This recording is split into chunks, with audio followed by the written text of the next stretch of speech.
Hello guys, welcome to another video in my channel. अभी हम जिस मैच के बारे में बात करने वाले हैं वो है कल सुबह का वुमेन सुपर स्मैश का मैच, जो कि होने जा रहा है नॉर्थन डिस्ट्रिक्ट वुमेन और कैंटरबरी वुमेन के बीच में। तो ये मैच जो है होने जा रहा है सेल्डन पार्क हैमिल्टन में, जो कि नॉर्थन डिस्ट्रिक्ट वुमेन का होम ग्राउंड है। इन दोनों की टीमों के बीच में, इन दोनों टीमों का जो सेकंड लास्ट फिक्सचर था वहाँ पे ही इन दोनों टीमों का मैच एक बार हो चुका है।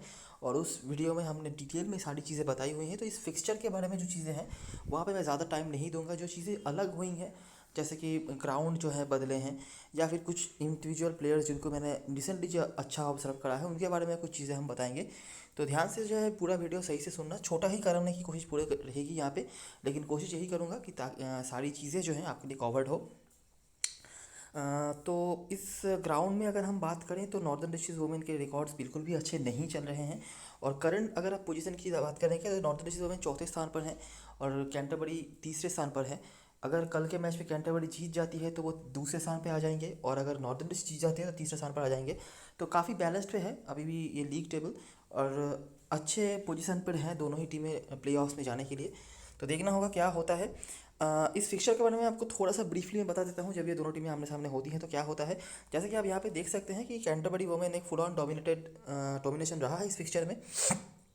और जब हम रिसेंट मैचेस को देखेंगे तो यहाँ पर भी आपको वही चीज़ देखने को मिलेगा। जो चीज़ आपको नोटिस करने को मिल जाएगा कि नॉर्दर्न डिस्ट्रिक्ट भले ही मतलब पहले जो मैचेस होते थे मतलब 1 डेढ़ साल पहले तक northern district women all out नहीं होती थी, लेकिन रन भी नहीं बना पाती थी। ठीक है, क्योंकि उनके मेजर जो रन स्कोरर्स होते हैं हर फिक्सचर्स में वो उस तरह से खास कुछ नहीं कर पाए हैं। और कैंटरबरी का बैटिंग हमेशा ही इस फिक्सचर में अच्छा रहा है। किसी ना किसी बैट्समैन की तरफ से हमें हमेशा ही एक आध अच्छे स्कोर्स देखने को मिल जाते हैं। तो नोटिस करो, देखो, पहले बैटिंग करी नॉर्थ ईस्ट ने 20 ओवर खेला, 5 ही विकेट गिरे, लेकिन रन नहीं बना पाई ज़्यादा। और गढ़ी ने यहाँ पे कुछ रन्स बनाए थे और ये कुछ विकेट टेकर्स थे। कैंटरबरी ने चेस कर लिया जहाँ पर सैतरवेट और मक्के के यहाँ पर रन्स थे। उसके बाद अगला मैच पहले बैटिंग करी कैंटरबरी ने, ये 165 बना दिया। यहाँ पर नॉर्दर्न डिस्ट्रिक्ट ने चेस कर लिया था। गढ़ी ने यहाँ पर भी अच्छा परफॉर्मेंस करा, साथ में लीडन डेविस और रिचार्डसन। मैक के बैटिंग बॉलिंग दोनों तरफ से ही रहती है, और जैसे कि मैंने हर बार कहा है क्राइस्ट चर्च में वैसे ही मैच होते हैं तो मैक का कुछ अलग हो जाता है। अब उसके बाद से नोटिस करिए, 125 20 ओवर खेल के बनाया। हैलिडे और बाउचर के नीचे से रन्स थे। बॉलिंग में सैवेज, तहूहू और सुलिवान। सैवेज के बारे में मैंने बताया हुआ था इस फिक्सचर में कि उनके आने के बाद बॉलिंग जो मतलब यहाँ पर आप देख रहे हैं कि 5 विकेट गिरे, यहाँ पर भी 5 विकेट गिरे थे। वो विकेट थोड़ा थोड़ा ज़्यादा होने लगा था। डोमिनेशन तो वहाँ पर भी था, यहाँ पर भी है, लेकिन ये जो विकेट गिरने का मामला है ये थोड़ा ज़्यादा होने लगा था सैवेज के आने के बाद। तो यही है, ये इनका पहला मैच था जहाँ पर उन्होंने 3 विकेट निकाले थे, 7 विकेट गिरा। कैंटरबरी का बैटिंग यहाँ पर भी डिसेंट रहा, यहाँ पर भी मैक ने रन बनाए। और दूसरा जो मैच था यहाँ पर 10 विकेट गिरा था पहली बार, और यहाँ पर भी मैक्के ने अच्छी गेंदबाजी करी थी, साथ में सैवेज वगैरह कोई थे। मतलब सैवेज के आने के बाद ये हुआ था। सैवेज का बहुत बड़ा कोई रोल था ऐसा नहीं कह रहा मैं। और बैटिंग से यहाँ पर सैवेज ने करा था। देखिए विकेट्स कितने गिर रहे कैंटरबरी के, चाहे वो मतलब एक मैच वो हारे भी हैं, लेकिन यहाँ पर भी आपको दिखेगा कि सिर्फ 2 विकेट गिरे, यहाँ पर 6 विकेट। ठीक है, यहाँ पर 1 विकेट गिरा, और यहाँ पर भी 5 विकेट। ठीक है, तो हमेशा ही कैंटरबरी का बैटिंग यहाँ पर अच्छा रहा है। मैच का रिजल्ट जो है एक मतलब हमेशा ही कैंटरबरी जीती है मेजोरिटी ऑफ द टाइम्स, और एक मैच जो हारी है वो डिपेंड करा है नॉर्थन डिस्ट्रिक्ट की बैटिंग कितनी अच्छी हो रही है उसके ऊपर। बाकी तो कैंटरबरी का बैटिंग हमेशा ही अच्छा रहा है। और सैवेज के आने के बाद हो सकता है सैवेज का रोल उतना नहीं रहा है, लेकिन सैवेज के आने के बाद मैं कह रहा हूँ बॉलिंग में भी कैंटरबरी ने काफ़ी मतलब अच्छा रिजल्ट हासिल किया है नॉर्थन डिस्ट्रिक्ट से। और आखिरी जो मैच जैसे मैंने बताया कुछ दिन पहले ही हुआ है, 6 दिन पहले हुआ है, तो यहाँ पर भी कैंटरबरी ने डिसेंट स्कोर बनाया। इब्राहिम और नेशन के कुछ रन्स थे। इसके सिवा भी कुछ कुछ बैट्समैनों ने 15-20 रन करके बनाए होंगे, लेकिन ज़्यादा नहीं। इब्राहिम ने वहाँ पर धमाकेदार पारी खेली थी, जो कि उस मैच में हमारे पंट भी थे। और ये कुछ बॉलर से इन्होंने विकेट वगैरह निकाले। नॉर्थन डिस्ट्रिक्ट बहुत ही आराम से यहाँ पर बदध्वस्त हो गए। गढ़ी का यहाँ पर भी कुछ रन था एंडरसन के साथ। बॉलिंग में किसी ने भी बहुत ज़्यादा कुछ नहीं करा, रन आउट वगैरह बहुत सारे हुए थे। तो यही है पूरी कहानी। ठीक है, कैंटरबरी का डोमिनेशन है, बैटिंग हमेशा अच्छा होता है। या तो टॉप 3 या टॉप 4 में से ही इनका जो है काम हो जाता है मेजोरिटी ऑफ द टाइम्स। आपने मैक्के देखे हैं, इसके सिवाय सैटरडे जब मतलब पिछले सीजन में तो खेली नहीं है, लेकिन उसके पहले उनका भी अच्छा परफॉर्मेंस रहा है। केट इब्राहिम मतलब टॉप 4 के भीतर ही एक ना एक बड़ा इनिंग्स आपको जो है देखने को मिल रहा है। हेड टू मैच की परफॉर्मेंस की बात करें तो वही दो नाम है, मैक्के और सैटरवेट, और दोनों का ही औसत बहुत ही ज़्यादा अच्छा है। एक का 45, एक का 48। गड़ी उसके बाद आती हैं, थोड़ा सा इनका एवरेज कम है। पहले मतलब 2 साल पहले जो मैचेस हुए थे वहाँ पर लगातार उन्होंने 2 अर्शतक तक लगाए थे, लेकिन उसके बाद से कंसिस्टेंटली रन वो ज़रूर बना रही हैं, मतलब 20-25 करके। लेकिन बड़े इनिंग्स की अभी भी इनसे उनसे दूर है। बॉलिंग में मैक्के हैं, बाकी और कोई बॉलर नॉर्थन ऋषि की तरफ से बताने लायक नहीं है। तो यही है अभी हेड टू हेड में यही चीज़ें हैं। ठीक है, मुझे नहीं लगता ज़्यादा कुछ बताने की ज़रूरत है।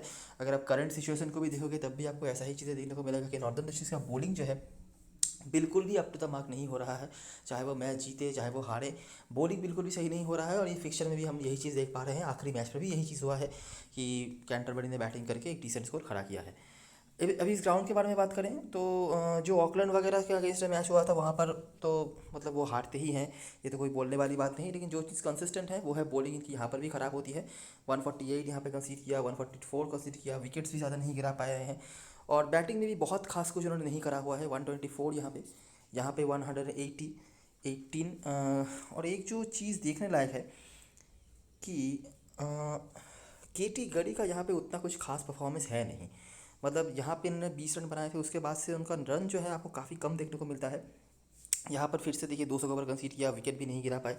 बैटिंग फिर से ख़राब, लेडन डेविस नीचे से, यहाँ पर भी लेडन डेविस नीचे से। यहाँ पर बैटिंग फर्स्ट करा, 130 रन बनाए, लेकिन उसका कोई फ़ायदा हुआ नहीं, लेकिन क्योंकि कंसीड तो कर ही लिया। गढ़ी का 33, यही इनका हाई स्कोर है शायद इस ग्राउंड पर। उसका बेसिडेन आउट। और ये जो आखिरी मैच हुआ था यहाँ पर भी हारना पड़ा था। 167, हीप्स के 3 विकेट यहाँ पर थे सार्सफील्ड के साथ। नॉर्दर्न डिस्ट्रिक्ट चेज ऑफकोर्स नहीं कर पाई। 136 उन्होंने बनाया था। यहाँ पर भी लेडन डेविस और एंडरसन, इस सीज़न में भी एक मैच हुआ है लेकिन वो 10 ओवर का मैच हुआ था, तो उसके बारे में ज़्यादा बातें करके फ़ायदा नहीं है। वहाँ पे सिर्फ एक ही विकेट निकाला था शायद हर बॉलर ने नॉर्दर्न डिस्ट्रिक्ट तरफ से, और ब्रूक हैलिडे जिन्होंने एक विकेट और कुछ 20-25 या 30 के आसपास रन बना के वो वहाँ पर मैन ऑफ द मैच हुई थी। तो उसके बारे में ज़्यादा बातें नहीं करेंगे। लेकिन ग्राउंड पे यही है कि बैटिंग उतना कुछ खास हुआ नहीं है। यही शायद ये 130 प्लस यही कुछ स्कोर है, ये इनका हाई स्कोर है नॉर्दर्न डिस्ट्रिक्ट वुमेन का। बाकी उस तरह से बताने लायक कुछ नहीं है, क्योंकि इसके पीछे सबसे बड़ा रीज़न जो रहा है वो है केटी गढ़ी का नहीं चलना। केटी गढ़ी इस फिक्चर में हमने देखा है लगभग 30 के आसपास औसत है, लेकिन इस ग्राउंड पे बिल्कुल भी उनका कुछ खास नहीं चला है।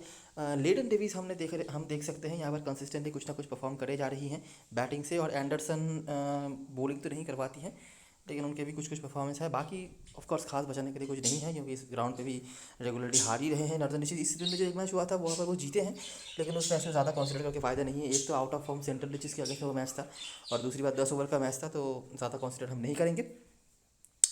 प्लेइंग एलेवन की बात करें तो मुझे नहीं लगता कोई चेंज होना चाहिए, यहाँ पे ज़्यादा कुछ सोचने वाली बात नहीं है। नॉर्दर्न डिस्ट्रिक्ट तरफ से भी मुझे कोई चेंज की उम्मीद नहीं है। जो चीज़ आपको नोटिस करनी चाहिए, जैसा कि आप ट्रेंड को फॉलो कर रहे हैं, आखिरी मैच में भी यही हुआ, टॉप 4 आपके लिए बहुत इंपॉर्टेंट है। अगर कस्टरी ने से नीचे आ रही हैं तो केट इब्राहिम आ जाती हैं टॉप 4 के भीतर। ये टॉप 4 आपकी टीम में ज़रूर होने चाहिए, स्पेशली अगर नॉर्दर्न डिस्ट्रिक्ट पहले बैटिंग कर रही है तो माफ करना, कैंटरबरी पहले बैटिंग कर रही है तो। और इन टॉप 4 के भीतर ही आखिर कैप्टन वाइस कैप्टन सीपी बनेंगे। रिकॉर्ड्स अगर आप देखेंगे तो एबी सैथरवेट के रिकॉर्ड्स अच्छे हैं, मैक्के के रिकॉर्ड्स अच्छे हैं, और केट इब्राहिम ने भी मतलब जब भी उनको मौका मिल रहा है प्रॉपर बैटिंग करने का, हमेशा वो रन बना रही हैं। थोड़ा मतलब स्लो शुरुआत करती हैं, पहले 30-25 गेंद रख लेती हैं, उसके बाद से जब स्ट्राइक लेती हैं काफ़ी अच्छा खेलती हैं। और पिछले मैच में तो लंबा खेल गई थी, अगर शायद एक आध ओवर और मिल जाता शतक भी बना सकती थी, क्या पता। 84 नॉट आउट थी वो। तो बैटिंग में टॉप 4 आपके लिए बहुत इंपॉर्टेंट है। ठीक है, बॉलिंग में बात करी जाए तो मैके को अगर आप लेते हो तो आपका तो 4 ओवर का बॉलिंग वहाँ पे कवर हो जाता है। सारा आसमसन आने के बाद इनकी भी जो बॉलिंग है काफ़ी अच्छी नज़र आ रही है। आखिरी 2 मैच पर 2-2 करके विकेट उन्होंने निकाला हुआ है। आखिरी मैच पर कोई भी इनको मैनेज नहीं कर पा रहा था क्रेडिट की वजह से, लेकिन उन्होंने 2 विकेट ज़रूर निकाला हुआ था, तो अभी इनका सिलेक्शन परसेंटेज काफ़ी बढ़ चुका है। जिस प्लेयर को अगर लोग मतलब उस तरह से कंसंट्रेशन नहीं दे रहे हैं, 2 प्लेयर्स की मैं बात करूंगा, एक है जसिंटा सैवेज और दूसरे हैं ली ताहू और सारा आसमसन, दोनों को ले पाना थोड़ा मुश्किल होगा। जसिंटा सैवेज को तो लोग गलती से भी देख नहीं रहे हैं, मतलब बिल्कुल ही इग्नोर कर रहे हैं। स्मॉल लीग में मुझे भी लगता है आपको प्रॉब्लम होगा अगर आप इनको मैनेज करने जाएंगे तो, लेकिन बड़ी लीग में मैं अभी भी कहूँगा Jacinta Savage is a player to get tried. Injury के बाद बिल्कुल भी फॉर्म पे नज़र नहीं आ रही है, मानता हूँ, लेकिन इनकी जो क्वालिटी है मुझे नहीं लगता बहुत दिन तक ये दूर रहेंगी अपने बेस्ट परफॉर्मेंस से। हो सकता है कल का मैच नहीं हो, लेकिन कहीं ना कहीं कभी ना कभी तो आएगा ही, जो मुझे लगता है कि आपके लिए बहुत बड़ा कुछ करके दे सकता है।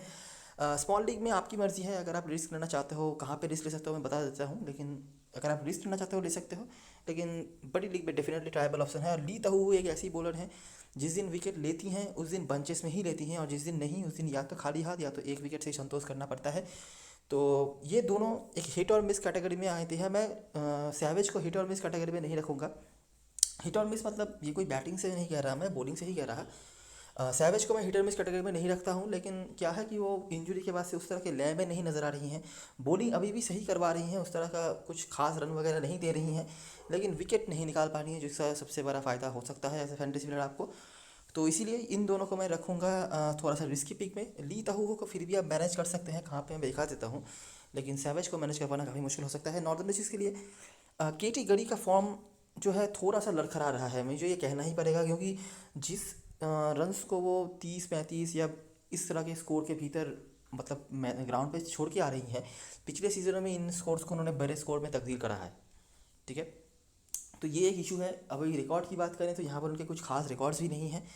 हो सकता है क्रेडिट का इशू नहीं आया अगर आप सेफ जाएंगे तो, लेकिन ये एक इशू है कैटेगरी के लिए। यहाँ पर ग्राउंड पे रिकॉर्ड उनके अच्छे नहीं हैं। हेक्टेयर में भी 29 का औसत है।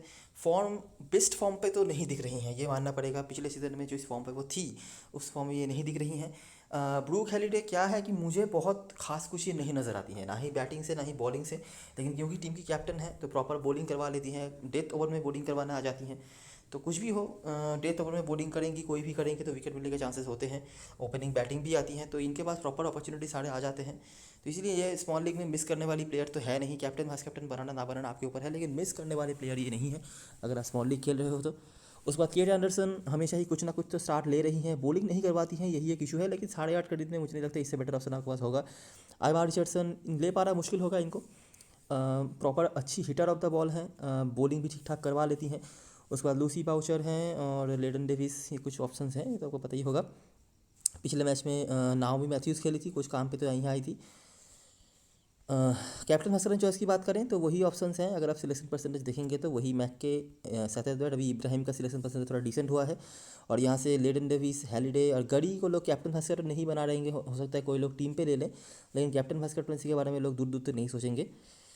इसके सिवा सैवेज और तहूहू को मैं रिस्की पिक में रखूँगा। अगर आप चाहो मैनेज कर पाओ कहीं से अपनी रिस्की टीम में ले सकते हो। स्मॉल लीग में रिस्क हो जाएगा, लेकिन थोड़ा सा रिस्की अगर आप टीम बना रहे हो तो वहाँ पर इनको मैनेज कर सकते हो। तो ये रही सारी चीज़ें। अभी एक बार देख लेते हैं ड्रीम 11 की टीम। तो ये मेरा बेसिक स्ट्रक्चर है। मैंने यहाँ पे कीपर में इवाट को रखा है, क्योंकि दोनों का ही काम बस कीपिंग करने का ही होगा। ह्यूजेस को तो फिर से एक मैच मिल जाए जहाँ पर बैटिंग करने का मौका नहीं मिले। बाकी अगर आप देखेंगे तो मैंने यहाँ पर लेडन डेविस, नेंसी पटेल और हैलिडे के रूप में मेरे पास 3 प्रॉपर बॉलर्स हैं। इनके आपको शायद 12 ओवर्स यहाँ पर दिख जाएंगे। एंडरसन बैट्समैन हैं, हैलिडे भी ओपनिंग करने आ ही रही हैं। यहाँ पर मैंने जिन सेफ प्लेयर्स को नहीं रखा है वो है मैक्के और केटी गढ़ी। ठीक है, अभी इनका मैं आपको लॉजिक समझाता हूँ कि मैंने इनको क्यों इनिशियली मैंने टीम में नहीं रखा है। फ्रैंकी मैक्के का मैंने जितना ऑब्जर्व करा है कि क्राइस्ट चर्च में उनका जितना परफॉर्मेंस होता है उतना अच्छा परफॉर्मेंस और कहीं नहीं होता है।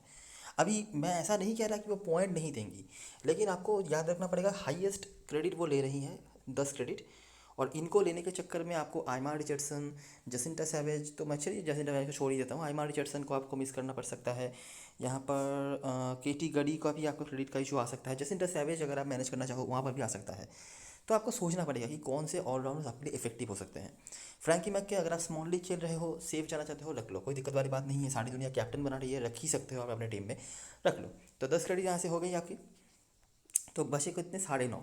9.5 क्रेडिट में आपके पास गढ़ी का ऑप्शन है, आपके पास जसिंटा सैवेज का ऑप्शन है। इसके सिवा अगर आप बॉलरों में से देखना चाहते हो, जो मैं देखूंगा नहीं शायद, तो गैवी सलीवन का ऑप्शन आएगा। गैवी सलीवन का भी वही है, जितना अच्छा परफॉर्मेंस उनका कैंटरबरी मतलब क्राइस्ट चर्च में होता है उतना अच्छा कहीं और नहीं होता है। तो चाहो तो ले सकते हो, सिलेक्शन परसेंटेज काफ़ी डिसेंट होगा। लोग ताहू को नहीं ले रहे हैं, सुलीवान को ले रहे हैं क्रेडिट मैनेज करवाने के लिए।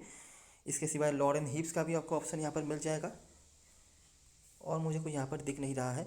एक दो और आपके लिए बहुत सही पॉइंट्स हैं, जैसे कि नेट कॉक्स। ठीक है, ओपनिंग करने आ रही है लेकिन बहुत ही जल्दी लोग इनको भूल रहे हैं। ये काफ़ी अच्छी फॉर्म पर थी, और सामने वाली टीम की बॉलिंग भी जो है ना वो बहुत ज़्यादा अप टू द मार्क नहीं है। हो सकता है कि यहाँ पर आपके पास 9.5 क्रेडिट है, लेकिन ऐसी तो कोई बात नहीं है कि 9.5 क्रेडिट से 9.5 क्रेडिट के ही प्लेयर लेने पड़ेंगे। अगर आप चाहो यहाँ पर नेट कॉक्स को मैनेज कर सकते हो, और जो हम कह रहे थे ना टॉप 4 में ये आती हैं। ठीक है, नीचे आती है कस्टिनेशन। कस्टिनेसन का मतलब जहाँ तक बैटिंग आता है वहाँ पर 20-25 से ज़्यादा उम्मीद मुझे नहीं है, तो कस्टिनेसन को ले पाना थोड़ा मतलब इलॉजिकल हो सकता है। लेकिन नैट कॉक्स और लूसी बाउचर ये दोनों आपके लिए काफ़ी इंपॉर्टेंट प्लेयर हो सकते हैं। हो सकता है कि 9.5 क्रिकेट की ज़रूरत नहीं पड़े, लेकिन आपके लिए काफ़ी इंपॉर्टेंट प्लेयर हो। लूसी बाउचर तो बॉलिंग भी करवाती हैं, तो अगर आप लूसी बाउचर को यहाँ पर ले लेते हो तो आपके लिए लगभग 14-15 ओवर का बॉलिंग जो है नॉर्दर्न की तरफ से हो गया। तो यही एक दो स्लॉट है। मैक्के को मैं नहीं कहूँगा स्मॉल लीग में ड्रॉप करो, लेकिन बड़ी लीग में ट्राई कर सकते हो। बड़ी लीग में मैक्के और ये जो लूसी बाउचर का स्लॉट है यहाँ पर आप काम कर सकते हो। बड़ी लीग में आप एक ट्राई हेरिडे के साथ भी करना। छोटी लीग में रिस्क हो जाएगा क्योंकि ये इनके पास प्रॉपर बैटिंग बॉलिंग की अपॉर्चुनिटीज आती हैं। बाकी एंडरसन वगैरह पे मैं खास कुछ नहीं करना चाहूँगा क्योंकि 8.5 क्रेडिट में इससे बेटर ऑप्शन आपको नहीं मिलेगा, और बैट्समैन सेक्शन में है वैसे भी। इसके सिवाय नैन्सी पटेल एक ऑप्शन है, जिनको जब भी मौका मिल रहा है अच्छा कर रही है, तो आपकी टीम में टेकेबल प्लेयर ऑफ कोर्स हैं। मैंने ली तहु को रखा है, मेरे पास बहुत क्रेडिट है, इसीलिए अगर आपको क्रेडिट सेव करना है, कहाँ से क्रेडिट आपका नहीं अगर आ रहा है तो आप ले सकते हो। ली तहु को लोग क्या कर रहे हैं मैं बता देता हूँ। लोग क्या कर रहे हैं यहाँ पर, लूसी बाउचर को ड्रॉप कर रहे हैं, ली तहु को ड्रॉप करके गैबी सलीवन को ले रहे हैं, और यहाँ से रिचर्डसन को मैनेज कर रहे हैं। मतलब ये जो टीम है ये सिलेक्शन परसेंटेज टीम है। यहाँ पर कैप्टन मैक्के होंगी, वाइस कैप्टन या तो सैथरथवेट या तो हैलिडे में से कोई एक होंगी, ठीक है। लेकिन मैंने मेरा कॉम्बिनेशन क्या होगा बता दिया। अगर आपको आइमर रिचर्डसन लेना है तो मुझे ख्याल से सबसे बड़ा जो सेक्रीफाइस आप कर सकते हो वो है मैक्के का। रिकॉर्ड्स भले ही अच्छे हैं, लेकिन आपने नोटिस करी होगी कि क्राइस्ट चर्च के बाहर उतना अच्छा नहीं होता है इनका कभी भी, तो ये एक चेंज है। कैप्टन मैक्सवेल चॉइस की बात करें, सारी जनता मैक्के को बना रही है, लेकिन मेरे मतलब ऑर्बिट के, मेरे सोच की ऑर्बिट में मैक्के नहीं है कैप्टनसी के मामले में। मेरे लिए जो प्लेयर सबसे पहले आती हैं वो हैं सैथरथवेट, ठीक है। बॉलिंग भी करवा रही हैं, एक ही विकेट चाहिए मुझे बस, और बैटिंग में भी रिकॉर्ड इनका बहुत ही अच्छा है। और सामने वाली टीम की बॉलिंग भी जो है, जैसे मैंने बताया, टॉप 4 आपके लिए बहुत इंपॉर्टेंट हो सकते हैं। मैक्के भी आती हैं, लेकिन मैक्के का मुझे पता नहीं इसके पीछे लॉजिक क्या है, लेकिन क्राइस्ट चर्च के बाहर कभी भी उतना अच्छा परफॉर्मेंस ये नहीं कर पाती हैं जितना क्राइस्ट चर्च में करती हैं। और केटी इब्राहिम तो रखेंगे आप ज़रूर अपनी टीम में, लेकिन शायद ही कोई कैप्टन वाइस कैप्टन बनाए। लेकिन मैं शायद आपको सजेस्ट करूं, कैप्टन नहीं तो वाइस कैप्टन ज़रूर बना सकते हो। अगर बैटिंग फर्स्ट आती है तो कैप्टन भी बना सकते हो आप, क्योंकि इनको कभी कभार बॉलिंग भी दी जाती है। शायद बॉलिंग मैं इग्नोर कर देता हूँ, बॉलिंग शायद नहीं दी जाए, लेकिन बैटिंग के लिए ही सही, लेकिन आपके लिए काफ़ी इंपॉर्टेंट हो सकते हैं, ठीक है। जिन प्लेयर्स पे आप रिस्क ले सकते हो, केटी गड़ी, थोड़ा थोड़ा इनका जो है सिलेक्शन परसेंटेज अभी कम होता जा रहा है, और रिकॉर्ड्स भी यहाँ पर उनके बहुत अच्छे नहीं हैं। और फ्रैंकी मैक्के यहाँ से, बड़ी लीग में हैलिडे, इन तीनों के ऊपर आप रिस्क ले सकते हो। और बॉलरों में से गैबी सलीवन, इन 3-4 प्लेयर्स के ऊपर आप रिस्क ले सकते हो। इनके जगह पर लूसी बाउचर, नैट कॉक्स, ली तहू और जसिंटा सैवेज जैसे प्लेयर्स को आप ट्राई कर सकते हो, ठीक है। तो ये रही सारी चीज़ें और सारी एनालिसिस। अगर वीडियो अच्छा लगा हो तो लाइक ज़रूर करना, टेलीग्राम चैनल पर ज़रूर ज्वाइन हो जाना, क्योंकि इस मैच की सारी फाइनल अपडेट्स आपको वहीं पे मिलेगी, उसका लिंक डिस्क्रिप्शन बॉक्स में होगा, वहाँ से ज्वाइन जरूर हो जाना। तो तब तक के लिए best of luck for this match and goodbye for now.